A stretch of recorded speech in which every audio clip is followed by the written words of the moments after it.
acolo este, va fi corner, dragi ascultători. Welcome back to Val Verde Broadcasting. In the week that has brought us San Diego Comic-Con, we've had the traditional dump of trailers. We have picked two to chew over. We're looking at Cats, the adaptation of the West End and Broadway musical Cats, and It Chapter 2, the adaptation of the popular book It Chapter 2.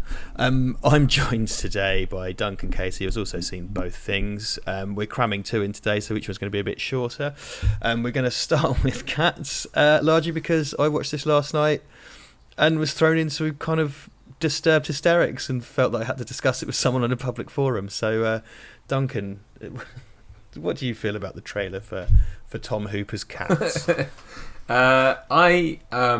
So obviously I've been around musicals a lot as an actor. I've done them, but a long time ago. You know, it's not something that is in my purview, if you like. As a professional actor, I work much more in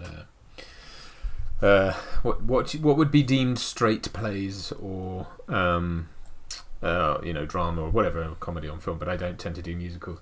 Not that I'm not musical, I am, but it's just a very different discipline, being musical and playing instruments. And anyway, but I do. I suppose I'm able to switch into musical gear, like when I'm watching a thing like that. So on the face of it, it's that. The first image of a person.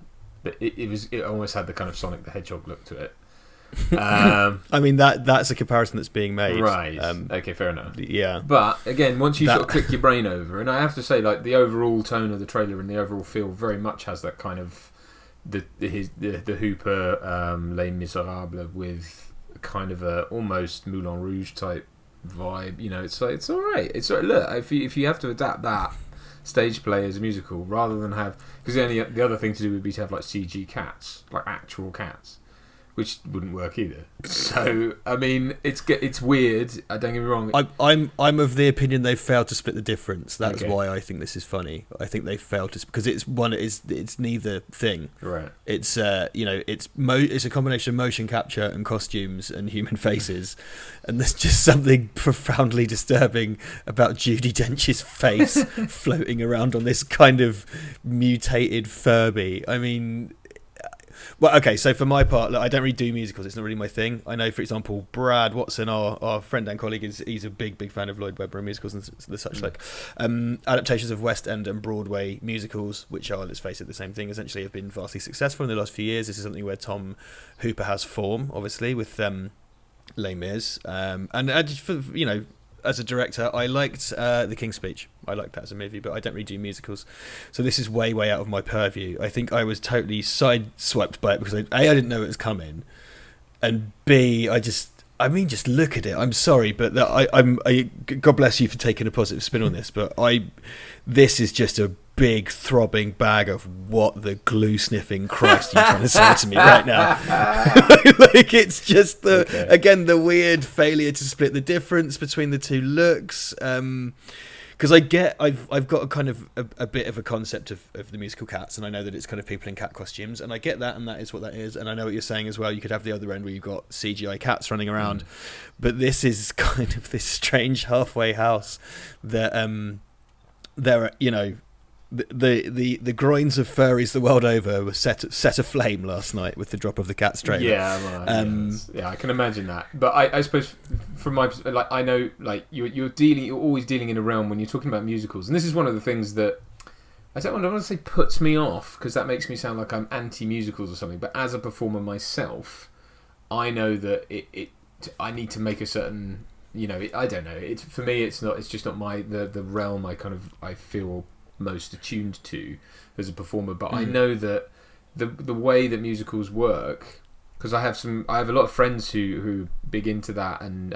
my friend Craig, who has been in a lot of Lloyd Webber, including the original cast for Les Mis and Mamma Mia and all that stuff, and he's currently in Fiddler on the Roof in the West End at the moment, and it's just different. It's a show, and it's like, but that I think with something like Cats is obviously it's an anthropomorphized tale, but it's still it's a to make some pardon, but it's it's still a human story, really. So it's kind of like, you can't have it's got they have to be recognisably human, I suppose, to tell the story. So I get it. I mean, I think it's kind of you either buy it or you don't. You either buy into it or you don't. I think I think it looks.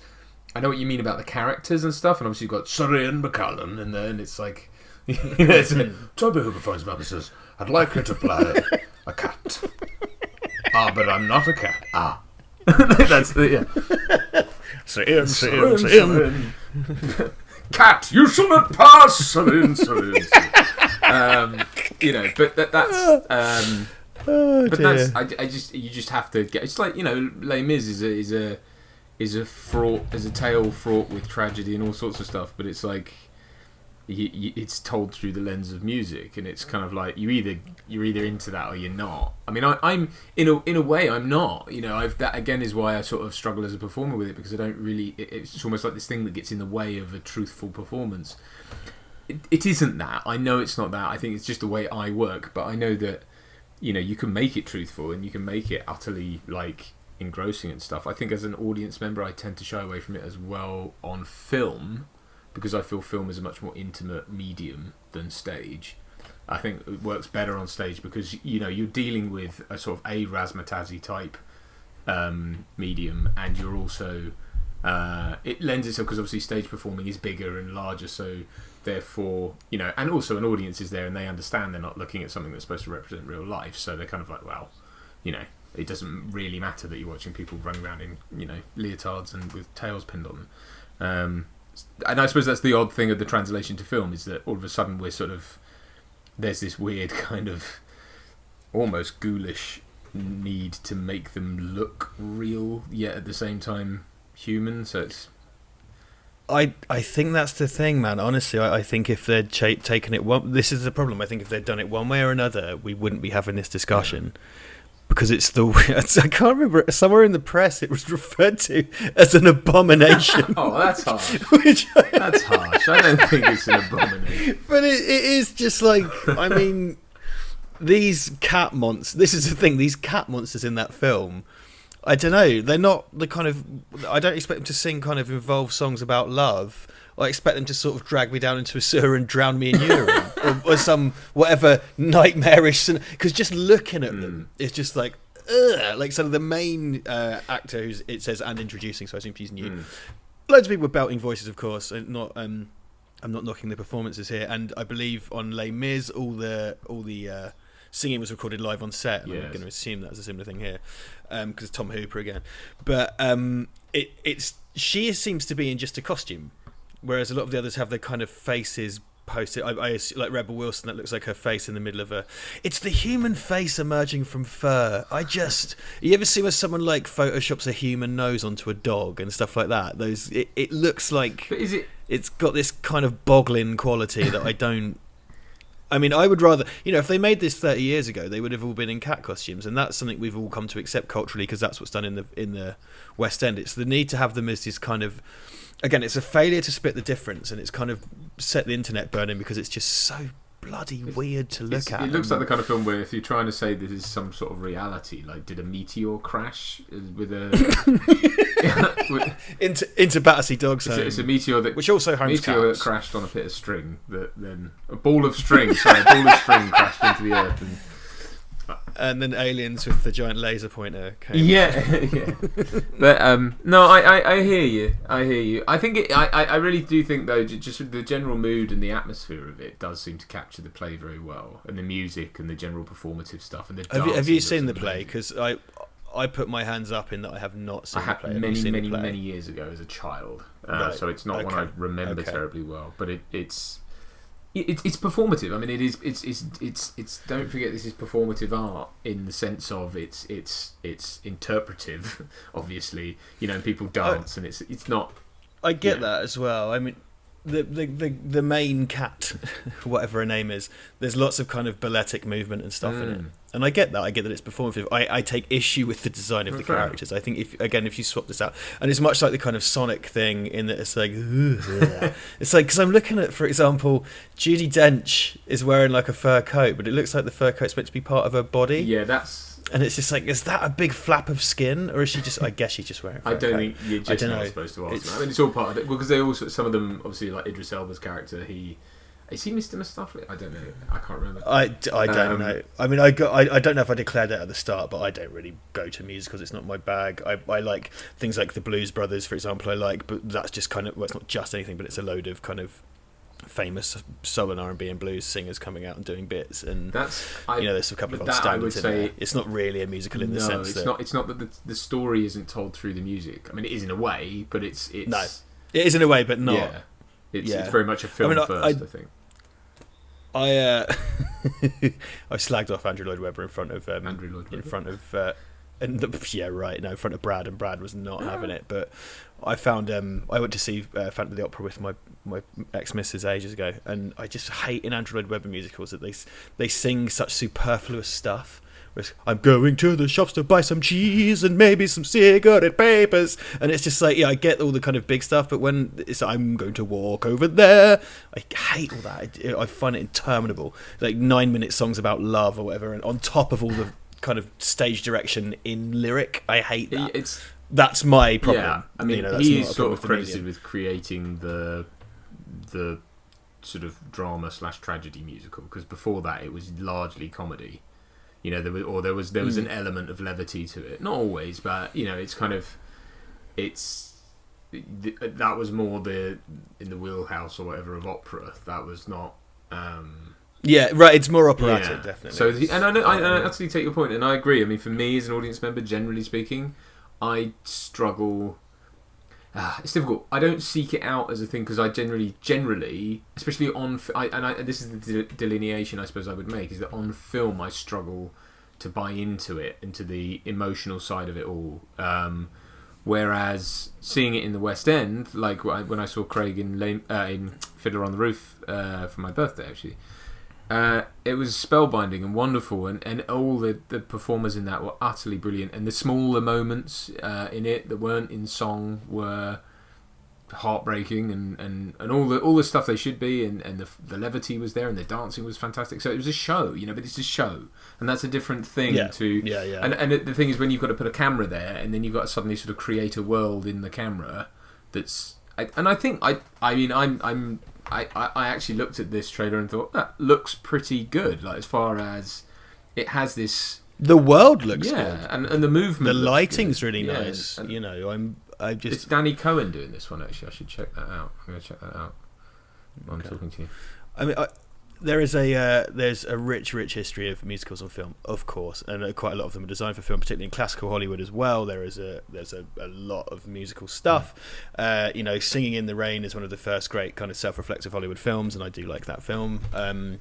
But like you say, there are stage plays and there are films, and I did go to see Phantom. It's not my cup of tea, but like the staging of it was amazing. Like they have that big kind of cylindrical rotating set, and that's incredible, and you just don't really get to transfer that to film. A lot of these things as well, the West End musicals, are often pieces of literature that are then adapted into musicals. So like Oliver, and of course Les Mis and others. One thing that I find peculiar, for example, is The Producers was a film, and someone went, "Oh, that's a great idea for a musical. Let's make it into a musical." And then they make it back into a film with the Broadway cast, and it's a bit like, wait, hold on, we've already got that. So you're kind of failing to split the difference. And it's something like School of Rock, for example, was a film, then they turned it into a musical, a stage musical, West End, Broadway, and they could indeed turn that back. And then it's not technically a remake because it's an adaptation of a play, which is an adaptation of the film. And it's like I talk about with the the sausage meat again. It's the reconstitution of things over and over and over.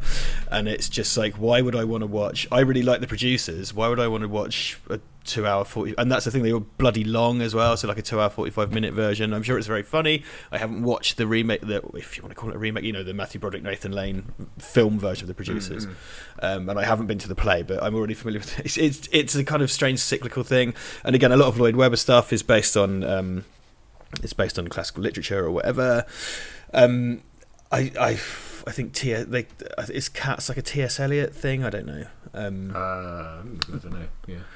I mean, plan.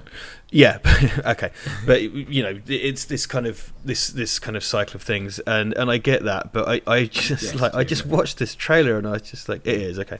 I watched this trailer and I was just like, what is going on? And you know what? Stop trying to make James Corden a thing, for the love of God. Just stop. You know what? We thought we'd get. It's like Piers Morgan all over again. You think you've sent him away to America and that's that, but now they send him right back to you.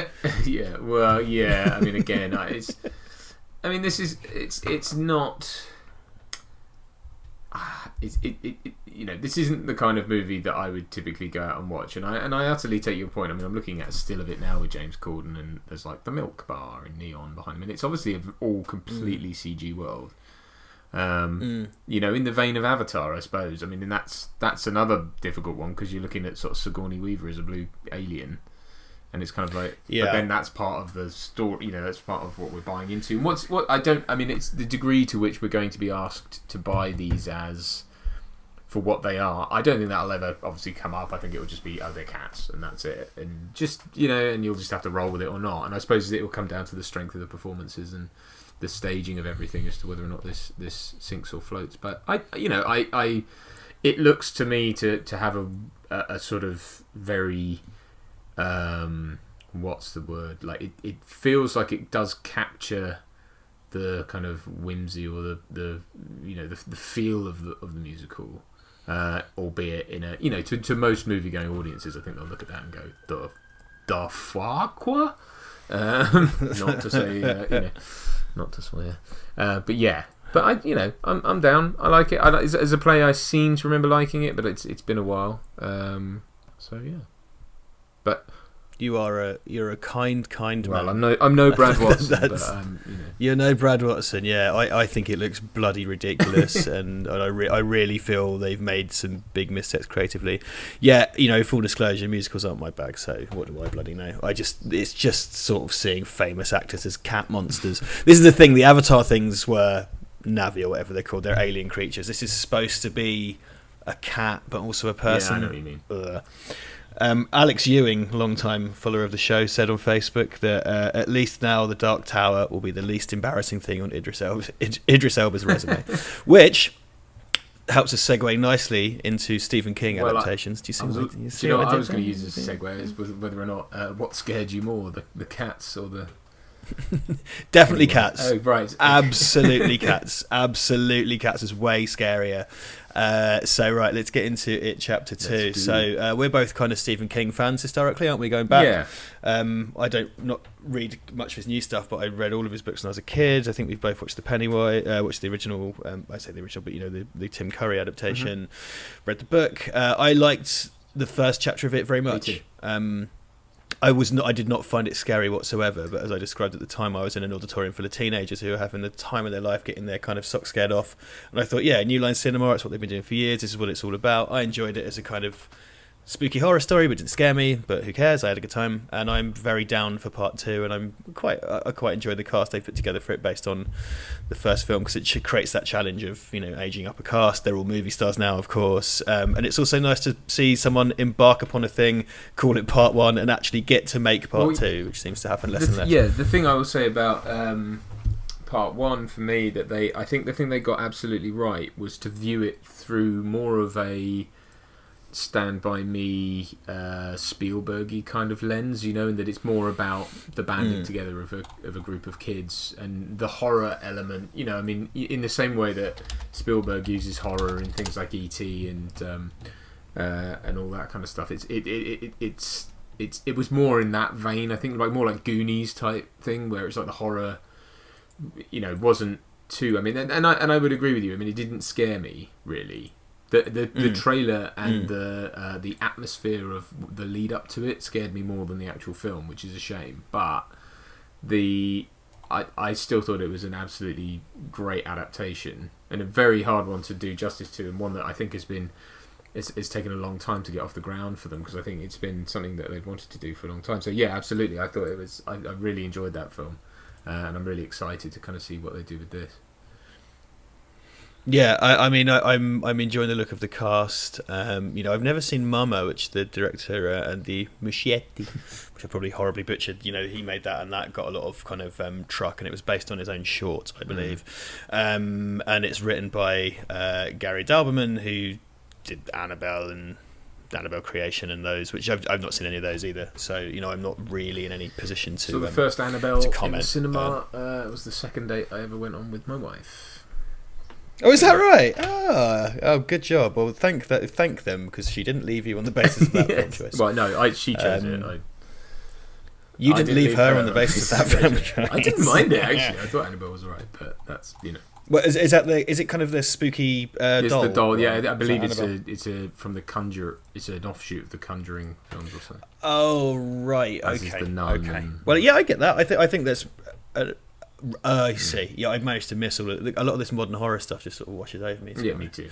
But that seems like an appropriate choice for these movies, and I did really like. I mean, one thing I was frustrated with in the representation and performance of Pennywise is, I'm a scary clown. Look at me. Oh, look at my teeth. I'm a scary clown. And it's like okay. Fine, all that stuff was really, and I do like what Bill Skarsgård's doing, but it's kind of, is that it? When there are things in it that were quite good, like when there's all the hair and the blood coming out of the sink and stuff like that. That was good stuff. But I thought some of the Pennywise stuff was sort of weak, but I didn't mind because I think the rest of the film kind of overcame. Well, I think that's the inherent problem they've had with Pennywise on film, actually, and it was the same with Tim Curry. But I think they managed to just about do it. But what's more scary is all the horrific imagery and stuff, like you say, like the sink and the hair and all that stuff. That's the scary bit, and then the fact that there's this sort of sweet, something off about him, but dirty clown in the back. The scariest stuff with Pennywise is the little glimpses you see of him staring at you from miles away, holding a balloon. It's not so scary when he gets like the projection scene from the first one that everyone likes to talk about, where somebody goes bing and it's a big jump scare and he's like climbing out of the screen, and it's like that doesn't really scare me. And he's always shown to be kind of dickless because he never really gets any of them apart from he never does anything with it. Apart from Georgie, and that I file that under I'm a scary clown. And it was nice because, again, part of what I liked, I'm a big believer in exhibition and the collective experience of seeing a movie, and I sat in the theatre and there's shitloads of sixth formers in there, I think, and they were all losing their minds over it. And I remember when the projector bit happened, there's a bunch of lads behind me who were being all tough, and like the projector thing happened, and one of them just went, "Oh my days, bruv!" and just like they all freaked out, and I was just like, "That's brilliant, that's who this is for. That's who this is for." So why not? So I don't know. I mean, this was not a scary trailer. I quite like the look of the cast here. I mean, I think it's a bit Route One, but I'm happy with it. I quite like to see. I really like Bill Hader. I really want to see him doing kind of a straight horror role. So that's there's kind of a great good. shot of him in the trailer. It's very brief, where he's like being held back by them and he's screaming and he's covered in stuff, and it was like, actually looks really good. Yeah, really, really good. Yeah, we got Jessica Chastain, the only redhead in all of Hollywood, of course, the only person they could possibly have cast in this apart role. from Bryce Dallas Howard or No, her time's passed. It's now Jessica Chastain's time. Okay. I'm kind of only half joking. She's really great, but they seem to just put her. It's like, we got a ginger kid who's going to be growing up. We better call Jessica Chastain. Whereas a few years ago it might have been Amy Adams or whatever. Or was that her name? Amy Adams. Well, it frustrates me slightly, I suppose, looking at again. I wish maybe they'd cast a bit more broadly. I gather that the actor who plays adult Bill and Stan are both from TV. I don't know, but they're both from TV shows, and obviously, but then the guy who plays Stan isn't going to be around very long because spoilers, he kills himself. So but yeah, I mean, it does. It is a bit frustrating. It's like, we had massive success with the first film. Now we can attract friggin' McAvoy and all these people. And there's nothing wrong with them. I think they're wonderful, wonderful actors, and I love watching them. But as an audience member, but as a sort of, this is the kind of film and franchise, if we have to call it that, where you could cast on it, because again, it's horror. It's about the concept. It's not about it's not about the who's in it. I'd much rather, again, and I'm sure I'm sure with this it's all going to work out. And like I say, Bill Hader seems to be nice because he's against type. But I suppose I feel like I'd rather be more in like what really worked about the first film is there weren't. I mean, I suppose Bill Skarsgård is sort of well known, or Skarsgård, or how you say it, is apparently how you say it. I'm not being nasty. No, you carry on, please. But he's under tons of makeup and he's not in a lot of it. Whereas you're really largely dealing with unknowns. I know. I always call him Renier Wolfcastle, but because I don't really know his name. But the kid from Stranger Things, is something like that. Wolf something. Finn Wolfhard. Well, it wasn't far. It's a strange name, yes. So I guess he had some cachet going into it. But I believe when he was cast, he'd only done the first season of Stranger Things. So, it was largely made up of unknowns, and that worked brilliantly because it was like, well, I don't want to be distracted by looking at people who bring baggage, which is what. It's what we talked about with like Batman, for example. Putting Ben Affleck in. Ben Affleck, nothing wrong with him. Fine Batman. He performs it well, and he's he looks the part and all that good stuff. But it's like he was the least of the problems with those pictures. I mean, I think he could have done a good job in the right place, but it is distracting. Yeah, and I think you either go against type like they did with Michael Keaton, or you get someone who's. I mean, Christian Bale was known, but it's like he's relatively unknown to most movie-going audiences, and that just allows them to completely buy him as Batman. And it's the same thing I think with these kind of films. It's like I don't want a star-studded It movie, really. I'd much rather it was the world of Derry and everything like that. But these are very competent filmmakers, and they have definitely shown that they can deliver a very it's a piece. It really felt like it has a mood, and this trailer absolutely looks like it sticks with that. It sticks with that kind of format and everything. So yeah. I will say the only thing I'll say about the trailer itself is that it's kind of it's trying a bit too hard to be sort of big and epic and swishy, and it's like, well, this is a kind of fairly intimate story and it doesn't really need that, but I think that's because it's building on the success of the first, so it has to be this big thing. But I thought it was a bit over the top, frankly. Okay.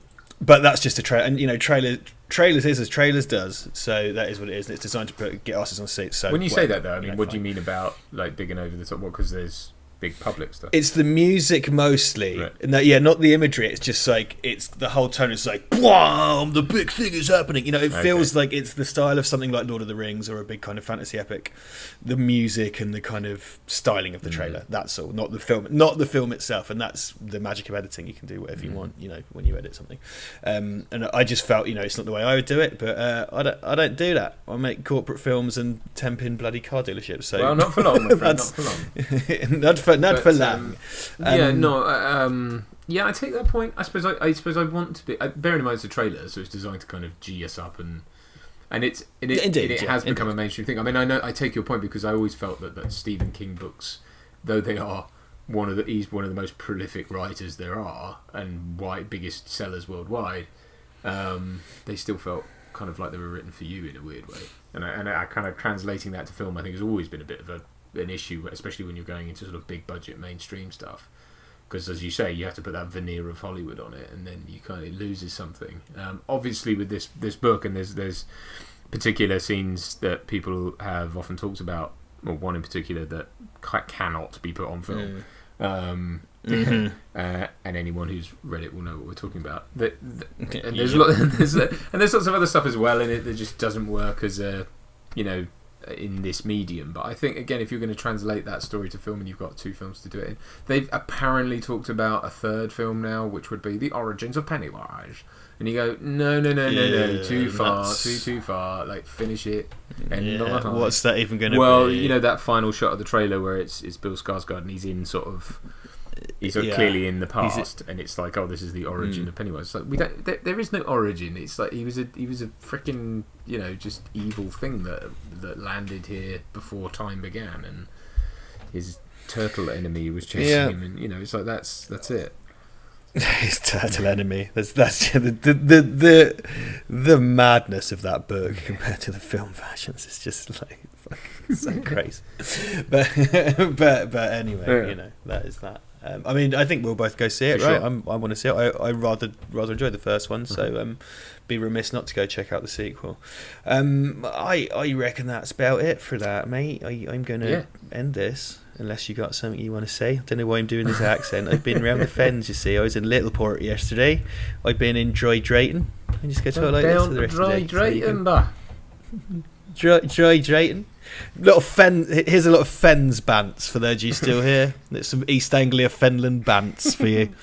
So anyway, so there you go. That's our thoughts on Cats, which I'm never going to see, but I might sniff some glue, and It Chapter 2, which I definitely will see, and I'm quite looking forward to. I think you feel Definitely, the same. yeah. Right, groovy. Well, that's your lot for this time. If you're just tuning in for the first time, every Monday at 6 p.m. British time, we have a show called It Ain't Break, where Duncan and I talk about classic movies and sometimes really awful ones. On alternate Wednesdays, we have a show called After Hours. Is it called After Hours? I always get that wrong. Yes, it is. Yeah, no, you got it right. It is. I got it right this time. Sorry, Good, that's like the first thing clock, that's gone right. which is where we have kind of. That's a discussion of kind of an unfiltered discussion of topics surrounding film, and we have feature-length commentary tracks as well. You can find us on Patreon, you can find us on PayPal, you can find us on Redbubble where there is merch, you can find us on Twitter, Facebook. Duncan, it's all down there. It's all down there in the description, so please go check it out. Obviously, Amazon affiliates. Did you say that? I can't remember. Amazon affiliates is a thing. If you do your shopping, whatever you're buying, scary clown makeup, buy it through our link. I could spend it on super glue to sniff whilst I watch Cats, which is the joke. That's the joke I'm making today. That's today's joke. All right, well that's your luck. We'll see you next time. Please come back for some more stuff whenever you feel like, and see you soon. Support your 7th or 8th favourite YouTube channel by buying crap, tap, junk, hogwash and filth at redbubble.com/people/Val Verde Shop.